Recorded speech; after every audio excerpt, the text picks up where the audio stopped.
Devarapalli Bhashyam school 11 years 11th annual day చాలా గ్రాండ్గా చక్కగా మంచి వాతావరణంలో జరుపుకుంటున్నారు. దీనికి గెస్ట్గా నేను రావడం, అందరు పిల్లలు పేరెంట్స్ అందరి మధ్యలో గడపడం నాకు కూడా చాలా హ్యాపీగా ఉంది. ఈ సందర్భంగా ఇక్కడ పిల్లలు పేరెంట్స్ కూడా ఉన్నారు కాబట్టి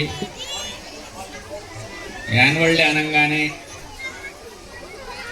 యాజ్ ఏ పేరెంట్గా ఏం ఆలోచిస్తారంటే పిల్లల యొక్క పర్ఫార్మెన్స్ ఏమైనా ఉంటే చూడటానికి వస్తారు. ఫస్ట్ వాళ్ళ పిల్లల పర్ఫార్మెన్స్ ఏదైనా సాంగో డ్యాన్సో ఇంకేదైనా యాక్టివిటీ ఉంటే అది చూసి ఆ ప్రోగ్రాం అయిపోయిన తర్వాత పేరెంట్స్ వెళ్ళిపోతారు. అలా కాకుండా అసలు యాన్యువల్ డే అంటే జనరల్గా ఇందాక ప్రిన్సిపల్ గారు చదివినట్టు ఈ స్కూల్ యొక్క అచీవ్మెంట్స్ ఏంటి, ఈ భాష యొక్క లెగసీ ఏంటి, భాష ఇప్పుడు దాకా ఏం సాధించింది, ఎన్ని బ్రాంచ్లతో రన్ అవుతుంది, ఇలాంటి కార్పొరేట్ కాలేజీలు కానీ స్కూల్స్ కానీ ఎవరికి ఎక్కువ ఉపయోగపడతాయంటే ఎంప్లాయీస్కి బాగా ఉపయోగపడతాయి. ఎక్కడైనా ట్రాన్స్ఫర్లు అయినా సేమ్ అదే కరికులం ఎక్కడైతే ట్రాన్స్ఫర్ అవుతారో దగ్గరలో ఎక్కడో చోట మళ్ళీ భాష్యంలో జాయిన్ చేసుకుంటే అదే సిలబస్తో, అదే కరికులంతో, అదే మెథడాలజీతో పిల్లలు ఇబ్బంది పడకుండా రన్ అవుతారు. అలాగే ఈ దేవరపల్లి లాంటి రూరల్ బ్యాక్గ్రౌండ్లో ఇలాంటి ఐఐటికి, నీట్కి ఆ స్టాండర్డ్స్లో చెప్పగలిగే స్కూల్స్ ఈ రూరల్ బ్యాక్గ్రౌండ్లో రావటం మీ అందరికీ మనందరికీ సంతోషదగ్గ విషయం.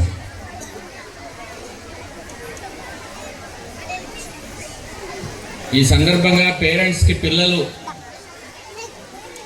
ఈ రోజుల్లో ఎలా అయిపోతుందంటే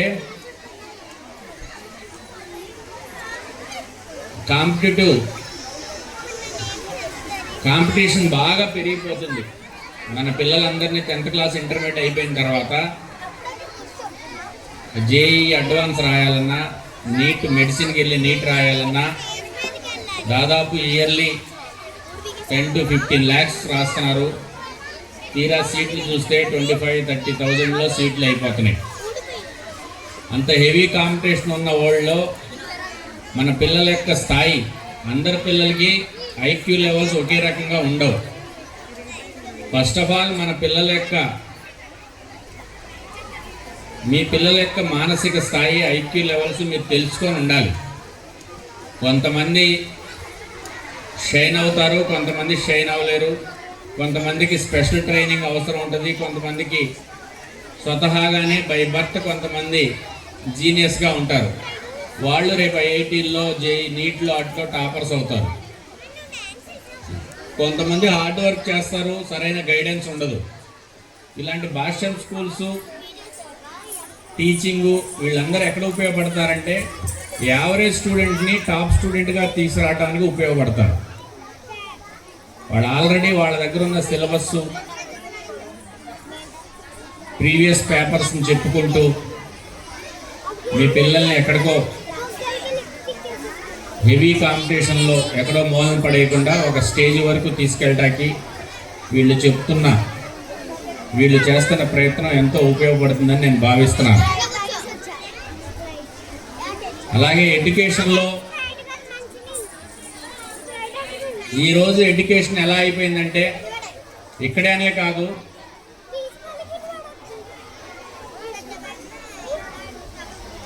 బేసిక్ కాన్సెప్ట్స్, ఒక విషయం మీద కాన్సెప్ట్ పూర్తిగా తెలియకుండా బట్టి పట్టేసేసి మార్కులు రప్పించుకొని మా పిల్లోడికి బాగా, మా పాపకి బాబుకి బాగా మార్కులు వస్తాయని ఫీల్ అయిపోతున్నాం. ఎంతవరకు ఒక లెసన్ చెప్తే ఆ లెసన్ యొక్క డెప్త్గా ఎంతవరకు అర్థమవుతుంది, ఎంతవరకు అర్థం కావట్లేదు అని ఇంటికి వస్తే పిల్లల్ని కనీసం చదువుకున్న తల్లిదండ్రులు కూడా అడగలేకపోతున్నారు. ఎవరి పర్సనల్ లైఫ్ వాళ్ళు బిజీ అయిపోతున్నారు.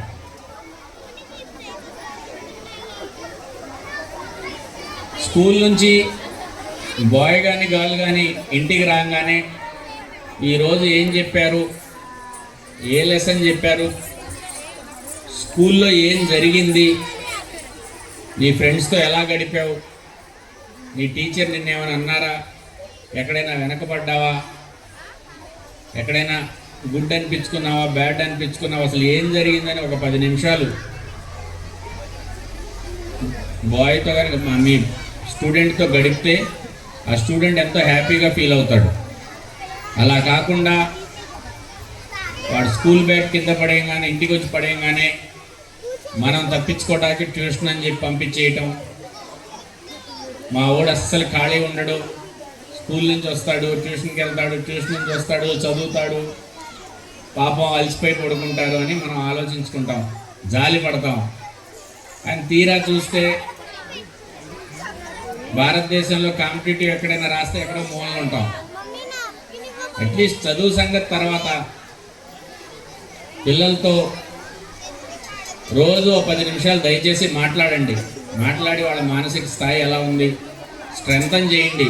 ఏం పర్లేదు, నీ వెనకాల మేము ఉన్నాం, ఏదైనా సమస్య వస్తే నాకు చెప్పని తల్లి తండ్రి ఎవరో ఒకళ్ళు ఫ్రెండ్లీగా, కనీసం మీతో ఎప్పుడు దాకా మాట్లాడతారు, 10th క్లాస్ వయసు దాకా మాట్లాడతారు. ఇంటర్మీడియట్ వచ్చిన తర్వాత తల్లితో తండ్రితో కూడా మాట్లాడరు. వాళ్ళు వాళ్ళ ఫ్రెండ్స్ వాళ్ళ ఆలోచనలు వేరేగా అయిపోతాయి. కనీసం మాట్లాడే వయసు ఉన్నప్పుడైనా సరే తల్లిదండ్రులు దయచేసి మాట్లాడండి. అలాగే పిల్లల్ని రీసెంట్గా ఒక 4వ తరగతి 5వ తరగతి పిల్లడు మా పోలీస్ స్టేషన్కి వచ్చాడు. తండ్రి తీసుకొచ్చాడు. గొప్పకి ఫోన్పే ఇలా చేయాలి, పలాని షాప్ వాడికి 10 రూపాయలు ఐస్ కొనుక్కున్నావు, ఫోన్పే చేయరా అని చెప్పి దగ్గరుండి ఫోన్పే చేయించేవాడంట. నా కొడుకు నేను ఫోన్పే అంతా నేర్పేశాను అనుకుంటే ఫ్రీ ఫైర్ ఆడి 1,50,000 పోగొట్టాడంట. 5వ తరగతి పిల్లల్ని తోడుకొని పోలీస్ స్టేషన్ తీసుకొచ్చాడు. ఏం చేయండి నేను చెప్పండి, అది చదువుతుంది 5వ తరగతి, 1,50,000 పోగొట్టాడు. ఆ పిల్లోడు ఇక్కడ ఎక్కడైనా ఉంటే నేనేం చేయలేను, కానీ చాలా బాధ కలుగుతుంటుంది. సో దయచేసి ఎంతవరకు నేర్పాలి, సెల్ ఫోన్ ఎంతవరకు ఇవ్వాలి అనేది మీరు ఆలోచించుకోండి. పిల్లల ఐక్యూ లెవెల్స్ మైండ్ సెట్ చాలా స్పీడ్గా ఉంటుంది. మా బాబు కూడా 5వ తరగతి ఇప్పుడే కంప్లీట్ చేశాడు. ఇంటికి వెళ్ళగానే నా సెల్ ఫోన్ కూడా అన్నీ కెలికేస్తాడు, మొత్తం మనకు తెలియని ఆప్షన్స్ కూడా చెప్పేస్తాడు. అది కరెక్ట్ కాదని ఎంతసేపు చెప్పినా ఎలా నేర్చుకుంటారో వాళ్ళకి తెలియదు. మరి వాళ్ళు ఐక్యూ లెవెల్స్ ఇప్పుడు వాళ్ళకున్న జనరేషన్ అలాంటిది. 5వ తరగతి వయసులో మనకు అసలు సెల్ ఫోన్ గురించే తెలియదు. సో మీ అందరికీ రిక్వెస్ట్ చేస్తుంది ఏంటంటే, పిల్లలకి సెల్ ఫోన్లు ఇచ్చేసేసి గొప్పగా ఫీల్ అయిపోయి అన్నం తినేటప్పుడు సెల్ ఫోన్ వీడియోలు చూసుకోమని, లేదా కాసేపు టీవీ చూడమనండి, న్యూస్ చూడమనండి. ఈరోజు యూట్యూబ్లో టీవీల్లో ఎన్నో పిల్లలకి ఉపయోగకరమైన ఎన్నో వీడియోస్ ఉంటాయి. ఆ వీడియోస్ చూడటం అలవాటు చేయండి. బేసిక్ మ్యాథ్స్, బేసిక్ ఫిజిక్స్ చెప్పడం అలవాటు చేయండి, చూడటం అలవాటు చేయండి. అలా చేసుకుంటూ వెళ్తే నాలెడ్జ్ పెరుగుతుంది, వాళ్ళ యొక్క మైండ్ సెట్ కూడా డెవలప్ అవుతుంది. అట్లీస్ట్ న్యూస్ పేపర్లు చదవటం కూడా అలవాటు చేయండి.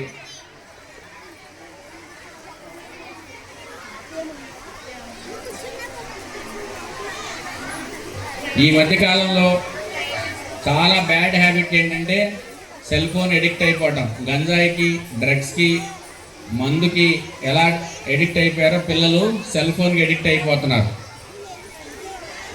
సో దయచేసి ఈ సెల్ ఫోన్ ఎడిక్ట్ నుంచి పిల్లలందరినీ కాపాడాలని, ముందు పేరెంట్స్ ఎడిక్ట్ అయిపోకుండా ఉండాలని, ముందు మనం సెల్ ఫోన్కి ఎడిక్ట్ అయిపోకుండా వాళ్ళు రాగానే వాళ్ళ ముందు మనం సెల్ ఫోన్ చూసుకుంటూ ఉంటే వాళ్ళకు కూడా చూడాలనిపిస్తుంది. పిల్లలు ఉన్నంతసేపు అయినా కనీసం సెల్ ఫోన్ సైలెంట్లో పెట్టు, మీకేం ఎమర్జెన్సీ ఫోన్ లేకపోతే సైలెంట్లో పెట్టి దూరంగా పెడతాం, కాసేపు ఆడుకోమంటాము. ఇంకా అదృష్టం ఈ భాష్యం స్కూల్లో కనీసం గ్రౌండ్, ఆడుకునే యాక్టివిటీస్ చేసుకోవడానికి అన్ని యాక్టివిటీస్ ఉన్నాయి. అది కూడా లేని స్కూల్స్ చాలా ఉన్నాయి. దౌర్భాగ్యం ఏంటంటే అపార్ట్మెంటు ఫ్లాట్లో పెట్టి చెప్పేస్తున్నారు, మీకు స్కూల్కి దగ్గరలోనే నేను ఉంటున్నాను, వచ్చినప్పుడు వెళ్ళినప్పుడు పిల్లలు పాపం సాయంత్రం కూడా ఆడుతుంటారు. ఇంకా అది మీ అదృష్టం అనుకోవాలి. కనీసం 1 గంట ఆడుకునే అవకాశం మీ స్కూల్ కల్పిస్తున్నందుకు మీ అందరు అదృష్టం అనుకోవాలి, యాజ్ ఏ పేరెంట్స్గా ఈ స్కూల్లో జాయిన్ చేసినందుకు. సో భవిష్యత్తులో మీరందరూ ఏదో యాక్టివిటీస్ చేసుకునే ఎమర్జెన్సీలో ఉన్నారనిపిస్తుంది.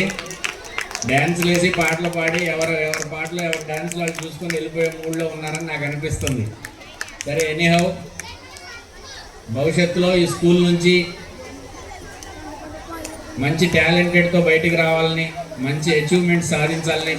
మంచి అంటే ఈ రోజుల్లో ఏముంది, ఐఐటీల్లో నీట్లో మంచి సీట్లు సాధించి మంచి కాలేజీల్లో మంచి ఇంజనీర్లు గాను, మంచి ఐఐటీలు, మంచి మెడికల్ స్టూడెంట్స్ గాను రాణిస్తారని దేవరపల్లి